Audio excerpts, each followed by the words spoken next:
tutorial, we're going to look at the background eraser tool. It's a great little tool to help us just erase the background. There's a few options here, but to find it first, there is the eraser tool, and the subset, if I right click on the eraser tool, I'll get the background eraser tool. I brought in an image, and the good thing about this image, and hopefully you'll be able to find like this, is that the background is actually pretty simple. It's one color. It might have some gradients to it, but generally it's fairly flat and fairly simple. If you have backgrounds with full textures, lots of different colors, this is going to be a little trickier, but this tool still definitely help.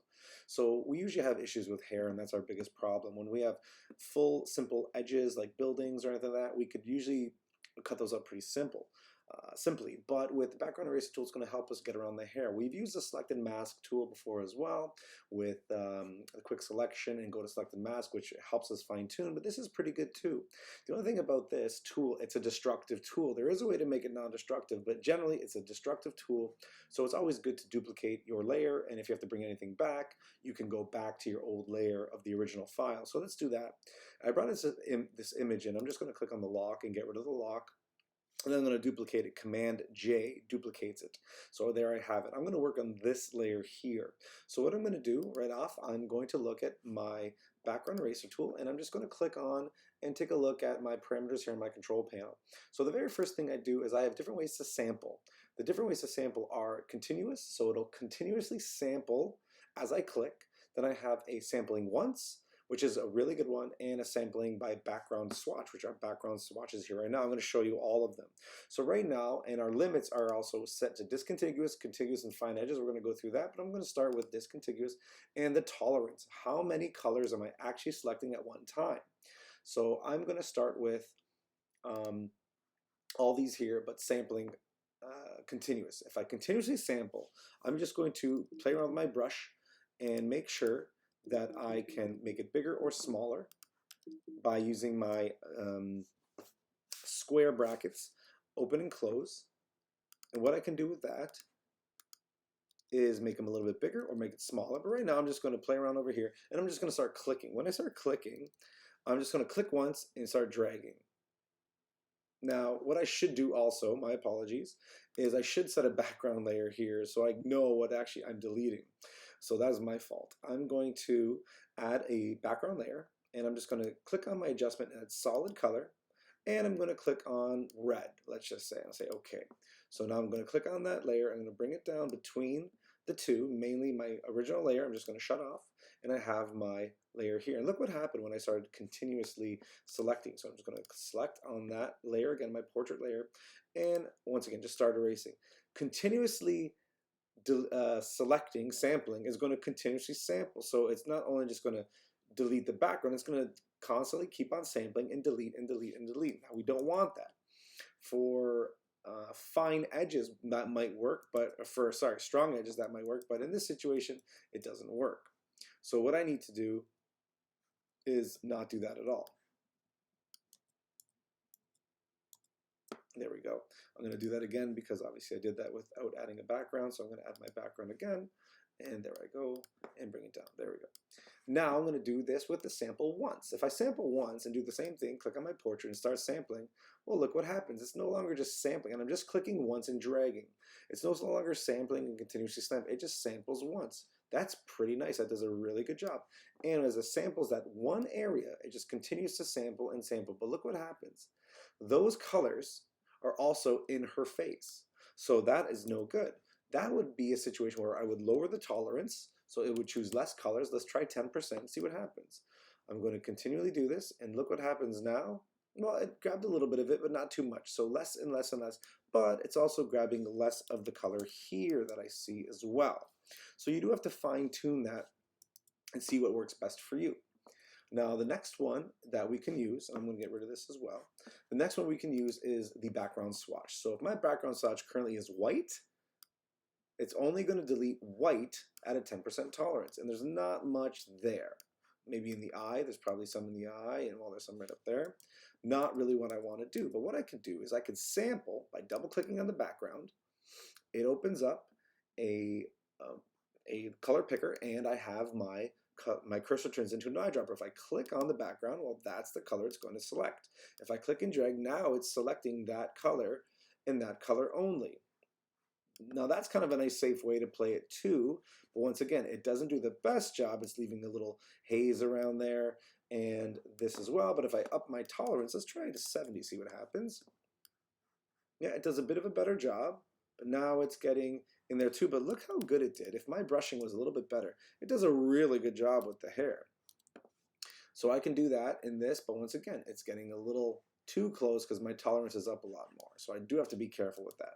But if I set my tolerance at a certain area and zoomed in a little closer, this would work pretty good. But I'm going to undo that too. Now the next one I want to look at is discontiguous, contiguous, and find edges. Pretty simply, discontiguous, what it does, I'm going to click back on sample once. What it does, it will select this pixel, but it will also select similar pixels as I go and I paint on. Similar pixels to that pixel. And that's a real pretty open limit.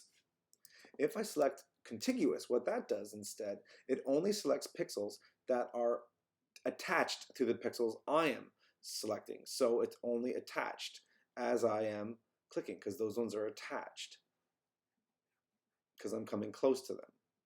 Okay, but once again, my tolerance is pretty high, so let me drop that down again to maybe 25, and let me do that again. So once again, these ones aren't attached, so they're having a harder time selecting them, where the discontiguous had an easier time selecting them.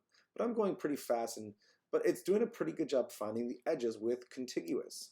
But once again, my tolerance is at 25%. So not a bad job there either.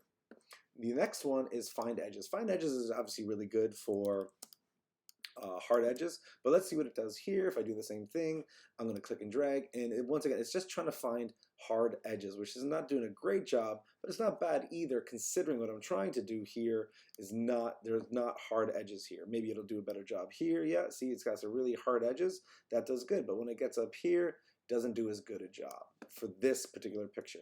So what works best for me, sample once, contiguous, and playing around with my tolerance. So I can try that again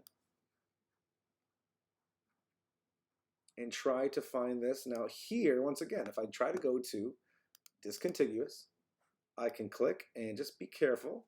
And now I'm getting inside a little bit better there. Okay, and if I stay away from the edges here and try to zoom in, make my brush a little bit smaller, zoom in,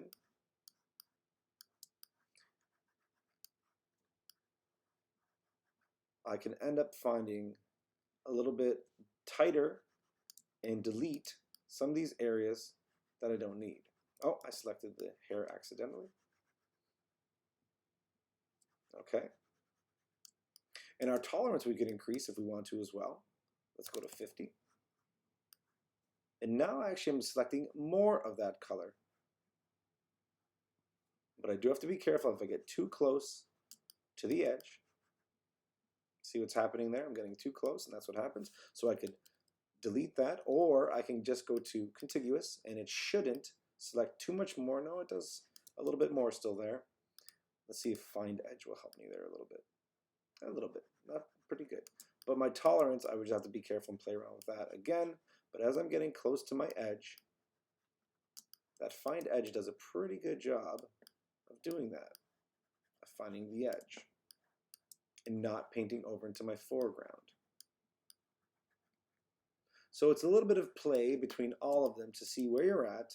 If you have a hard edge, you're going to use your find edge or your contiguous. If you have something that you want to play around with this, maybe you're going to go to discontiguous or contiguous and try to sample and then play around with your tolerance as well. And continue to play until mainly the border area is gone. So I'm going to go back to background here and say okay, go on background and click. And once again, I can play around with my tolerance.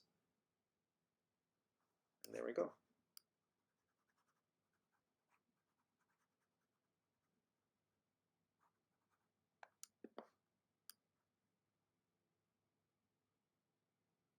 Now if I want, I could set in a background, a different background, and see how this plays over top of a background, but the red shows pretty good what it looks like, which is great.